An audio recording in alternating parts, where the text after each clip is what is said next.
حميد. إن الحمد لله نحمده ونستعينه ونستغفره ونعوذ بالله من شرور أنفسنا ومن سيئات أعمالنا. من يهده الله فلا مضل له ومن يضلل فلا هادي له. وأشهد أن لا إله إلا الله وحده لا شريك له وأشهد أن محمدا عبده ورسوله. أما بعد فأعوذ بالله من الشيطان الرجيم. بسم الله الرحمن الرحيم. وإذا أخذنا ميثاقكم لا تسفكون دماءكم ولا تخرجون أنفسكم من دياركم ثم أقررتم وأنتم تشهدون. در آیات قبلی الله تبارک و تعالی میثاق یا وعده محکمی که از بنی اسرائیل گرفته بود برای جامعه سازی، یک بنیاد جامعه زمان کامیاب میشه که در بینشان رابطه خیلی قوی محکم در بین افراد پیدا شود. زمان انسانی رابطه را تحکیم میبخشه و قوی میسازه که حتی لحاظ رشته‌دارای خود خیلی زیاد داشته باشه و به عام مردم از راه و روش خیلی نیک زندگی بکنه، حتی در گفتار و بعد از او در کردار و عمل خود که انفاق فی سبیل الله بکنه، مردمایی که به بضاعت هستن قطع از واد دست همکاری بده، خدمت بکنه و در وقت ضرورت به کمکشان برسه، خصوصا برنامه مالی از یا بسیار استوار باشد. در حقیقت الله تبارک و تعالی رابطه محکمی که در بین یک جامعه ضرورت است، در این احکام سابق الله تبارک و تعالی که از بنی اسرائیل گرفته بود میثاق در اونجا بیان کرده بود. حق الله را شناختن یعنی به نظام الله تسلیم شدن، در بین افراد یک جامعه ارتباط قوی قائم کردن و یکی بنیاد مالی خود قوت بخشیدن.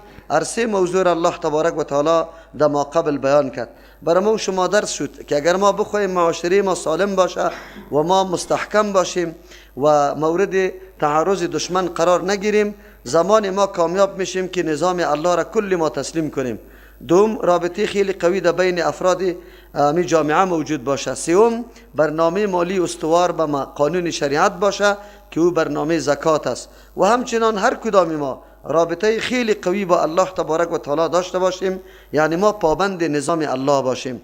در این آیاتی که فعلا خواندیم در اینجا الله تبارک و تعالی دیگه میثاق یا وعده محکم بنی اسرائیل ذکر میکنه و در این اشاره به ایسته که یک جامعه زمان ناکام میشه که تبعیض قائل شود در بین قانونایی که وضع کرده. قانون اگر کسی مراعات میکنه از روی صمیمیت و اخلاص دینی خود و نمود جامعه کامیاب میشه. چرا؟ در صورتی که به قانون عمل میشه از این نگاه که عقیده برش داره، اخلاص برش داره، در اونجا هیچ منفعت سر قانون الله پیش نمیدانه. اما در صورتی که عمل بالای قانون الله روی منفعت شخصی صورت بگیره، باز در او صورت حتما قانون شکنی صورت میگیره و نظام در هم و برهم میشه. الله تبارک و تعالی برهم خوردن نظام بنی اسرائیل در حقیقت برای ما بیان میکنه.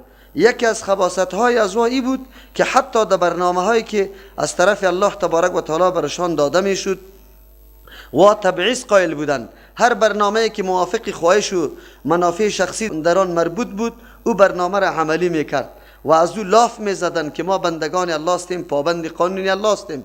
لیکن کدام قوانینی که منافع شخصی در او دیده نمیشد باز او را نادیده میگرفتن، هیچ در او عمل نمیکردن. الله تبارک و تعالی رحم بکنه، امروز از افراد گرفته تا دولت شکار اینمی نعوذ بالله قانون شکنی شده و هرگاه در یک ملت همچو حالت بیاید که قانون سری بعضی تطبیق شود و سری بعضی تطبیق نشود، در اونجا نظام سالم باقی نمیمانه، امنیت از بین میره، نفاق و شقاق در بین مردم پیدا میشه و نفرت و بی‌اعتمادی در بین مردم ایجاد میشه. این بسیار سخت موضوع است و با تاسف که در این زمان مردم ما خیلی زیاد دچار این مشکلات است. الله رحم بکنه.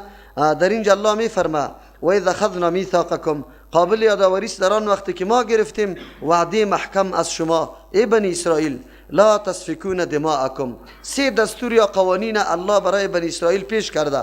اول دستورش لا تسفکون دماءکم، خونایتان شما نریزانی، ولا تخرجون انفسکم، نکش نفسایتان من دیارکم، از خانه ها و دیارتان. ثم اقررتم، باز شما اقرار کرده، اعتراف کرده و انتم تشهدون، خوب میدانسته که شما اگر مخالفتی امر میکنه خیلی بد است و این سبب اهانت خودتان است. در اینجا الله تبارک و تعالی سه قانون برای ازیا پیش میکنه. دو قانون در این آیت ذکر شد، یک قانون پشتی سر است. بنی اسرائیل الله تبارک و تعالی در کتابشان ایره نوشته کرده بود که یکی قتل در بین بنی اسرائیلیا قطعا حرام و ممنوع است. دوم، مردم از مسکن خود کشیدن به زور و زیادت یا به پشتیبانی دشمنا که سبب کشیدن یک بنی اسرائیل میشه.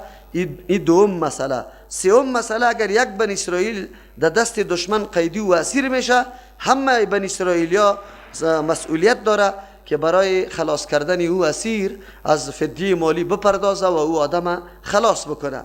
اصل منظور از این قوانینی بوده که رابطه اجتماعی در بین افراد بنی اسرائیل خیلی مستحکم و قوی باشه، یعنی هر کدام لحاظ یکی دیگر را بکنه، خون به امن باشه، جای و مسکن به امن باشه، و حتی اگر کسی مورد آزار و اذیت از طریق دشمن قرار میگیره، کل مردم مکلف است که امرایی بکنه، کمک بکنه و او را از دست دشمن خلاص بکنه. یقینا هر طایفه یا قوم کامیاب میشه که همین سه برنامه را در زندگی خود داشته باشه.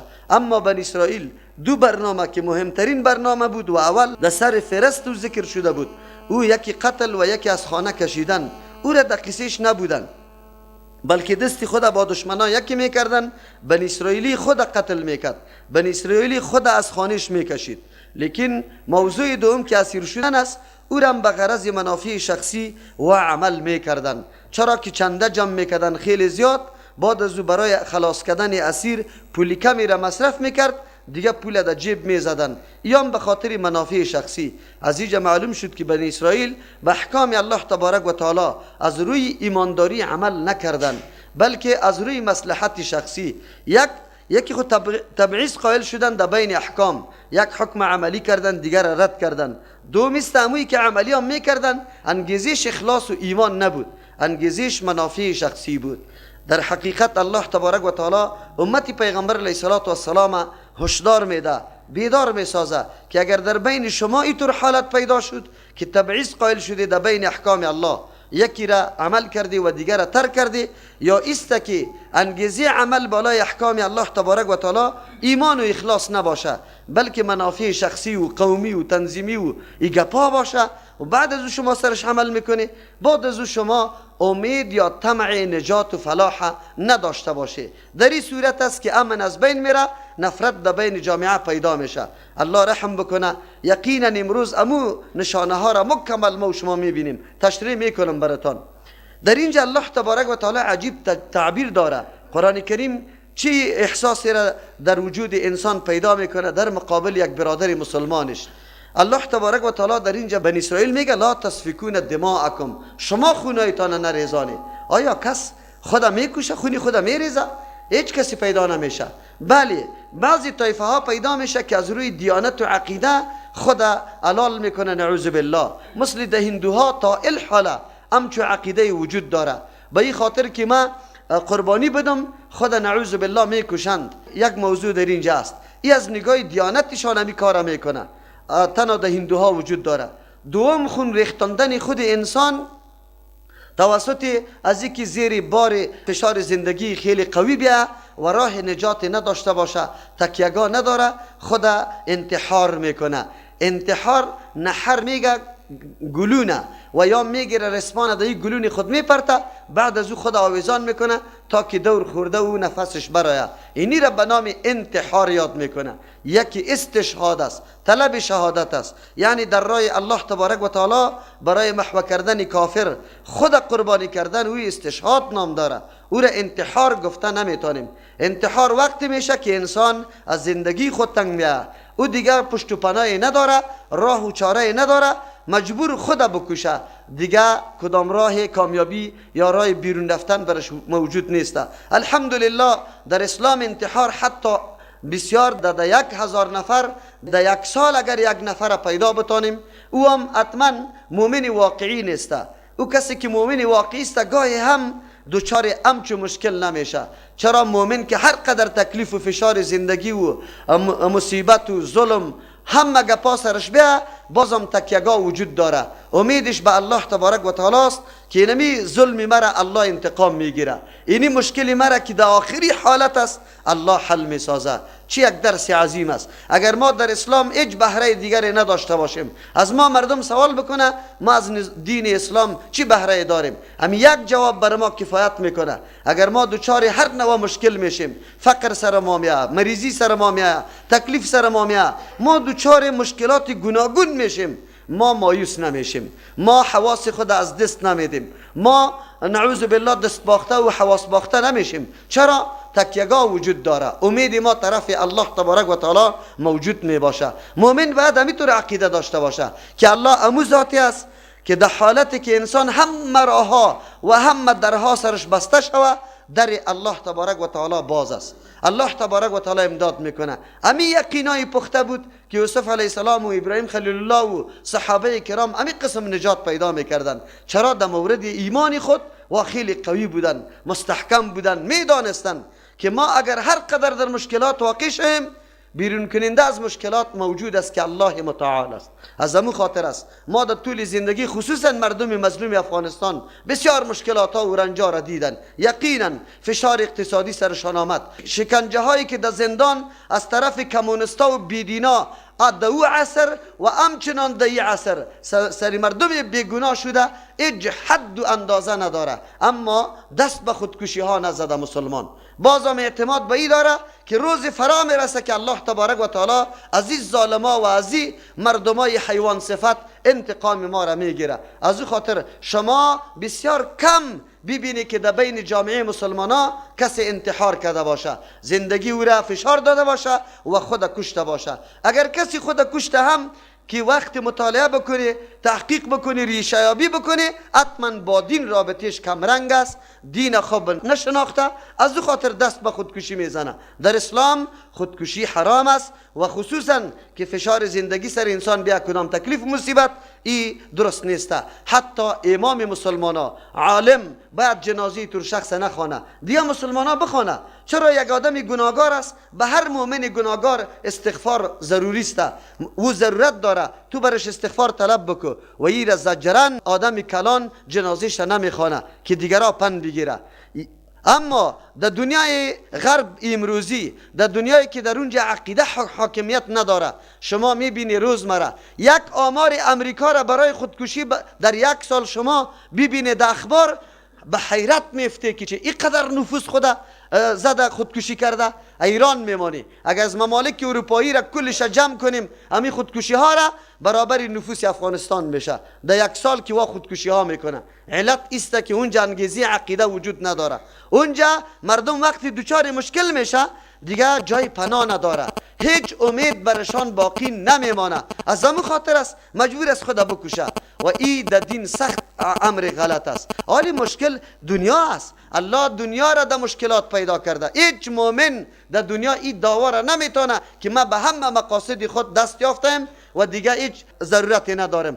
اما هیچ ضرورت که نداشته باشه، آخرین ضرورتش که دخول جنت است، این باقی است، در خوف و در رجا در طمع قرار داره. از او خاطر مؤمن همیشه مایوس نمی باشه، حالت خیلی غریب و نادرست سرش میاد اما به الله خود اعتماد میکنه. با تأسف که از اینکه مردم ما با کتاب الله رابطه نداره، قرآن نشنیده، حدیث نشنیده، بعضی اوقات وقتی مصیبت ادنا سرش میاد بسیار مایوس میباشند، بسیار شکایت میکنه، اولادشان میمره، بعضی زنا الله را دشنام میدن نعوذ بالله. اگر فقر و فاقگی سرش میاد از الله شکایت میکنه، از تقدیر شکایت میکنه، حالان که نمیگه که الله اینمی حالت به من فیصله کرده، من راضی استم. شاید اگر برای من مال داده میشد، صحت داده میشد، شاید من بسیار طغیان میکردم، من از حدود میبرامدم. الله که کدام فیصله را در حقت کرده تو باید بپذیری من حیث مؤمن.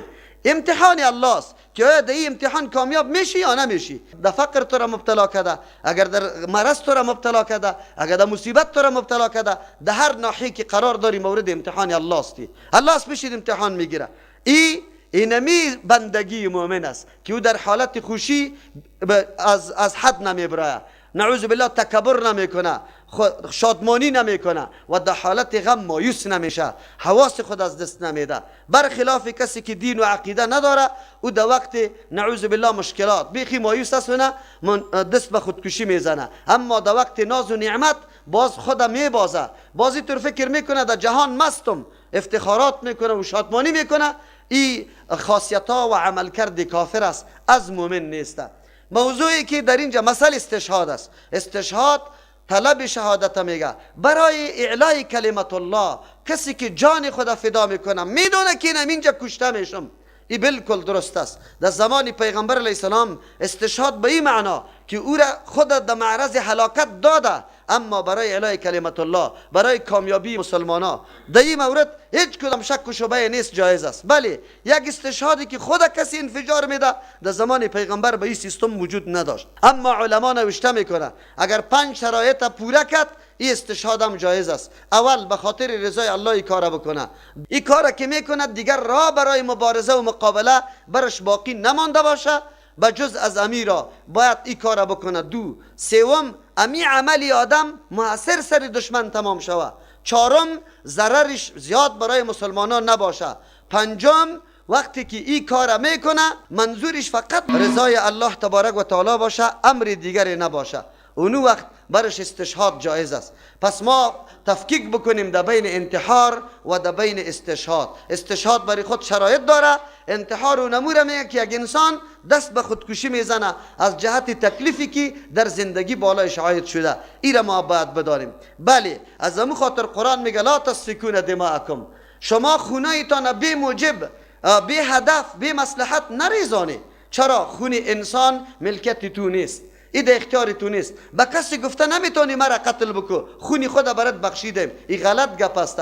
نه اعضای ما در ملک ماست و نه خونی ما در ملک ماست، ما مملوک الله تبارک و تعالی هستیم. از همون خاطر ما سر خود تعرض کرده نمیتونیم. خیر، چرا اینجا الله میگه لا تسفکون دماءکم، خودتون خونایتون نریزانی؟ یکی بله، خودی آدم هم خون نریزانه، لیکن در اینجا الله تبارک و تعالی اینطور میگه شما خونای برادرایتان نریزانی که یکی با دیگه مقابله را شروع میکنه، جنگ یا پشتیبانی دشمن میکنه، سبب قتل برادرتان میشه. خود تعبیر اینطور نگفت که ولا تسفکوا دماء اخوانکم، بلکه دماءکم گفت. مسلمان آگاهی داد الله تبارک و تعالی که مسلمان وجود برادر مسلمان دیگه وجودی خودت است، برادر مسلمان دیگه عضو بدنت است. اگر او از بین میره در حقیقت تو از بین میری. کاش که امی احساس در بین مسلمانای ما موجود نبود.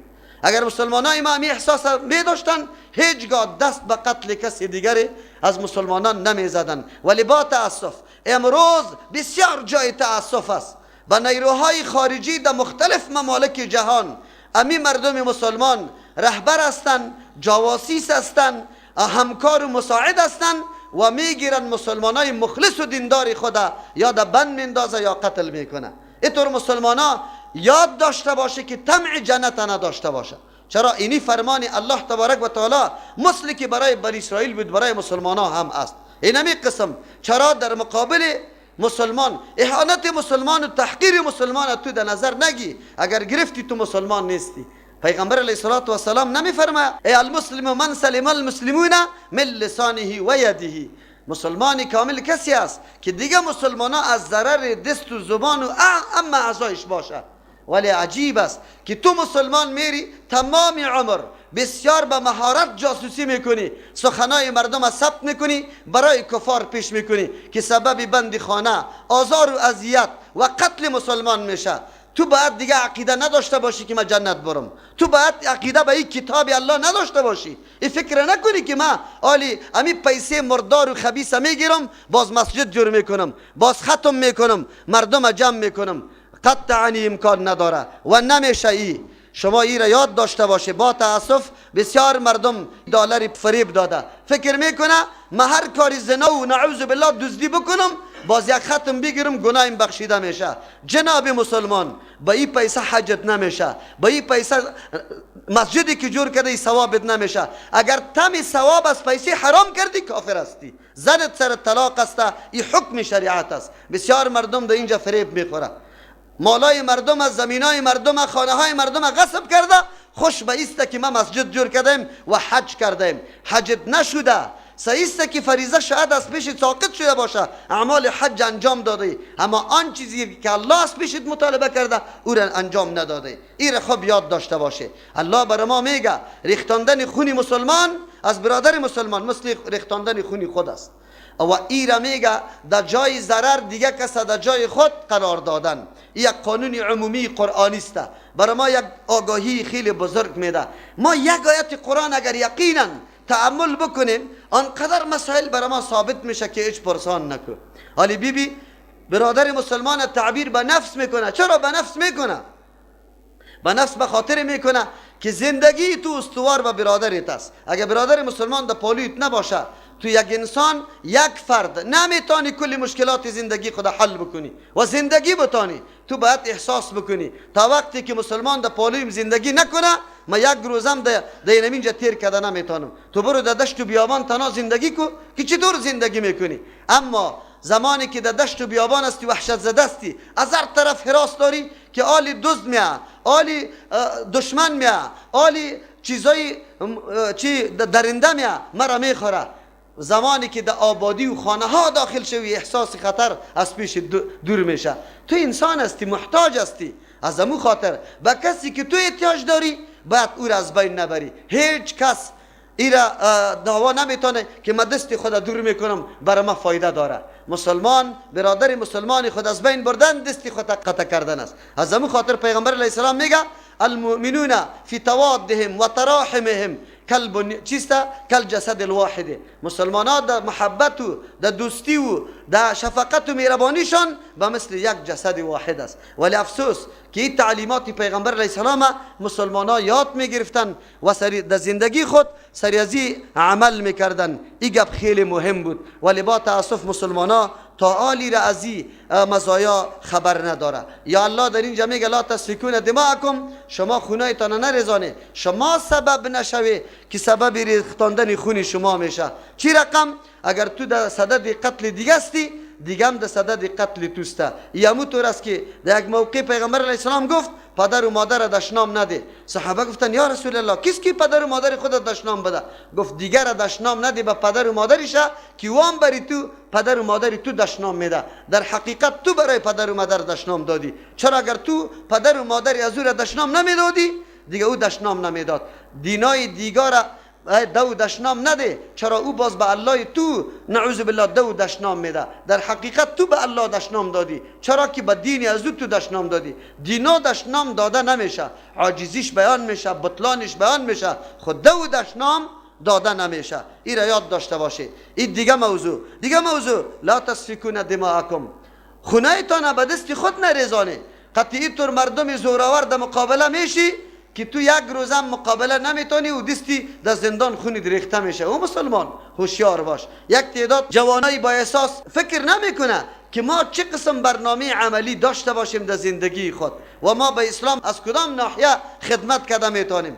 بس دیگه یک گپ میشنوه در دماغشان چکر میزنه، باز مرتکب اینطور کارا میشه، با جز از خود دگیر دادن و دوستی خود دگیر دادن و مردم در تکلیف انداختن هیچ راهی دیگره، هیچ کامیابی دیگره در دست ندارن. اینطوری نمی باشه. مسلمان بسیار زیرک و هوشیار می باشه، خصوصا در امور مبارزه انسان بسیار نقشه و پلان قوی میگیره، برجسته میگیره که یک لحظه و ساعتت اموتور بیکار تیر نشوه. تو باید بدانی که ما چه قسم مبارزه بکنم، اول قدم مبارزه ما در کدام ساحه است و چه قسم مبارزه میکنم، کدام چیز مؤثر است، در کدام جای وجود ما خیلی اثرگذار است. امور باید انسان فکر بکنه در وجود خودش. امروز ما میبینیم دنیا و جهان همینطور فرو ریخته، کورسا و مکتبای خصوصی و رقم مرکزا را برای ما جور کرده و هر روز جوانای ما را اغوا کرده رویست، فکری غلط برش داده رویست.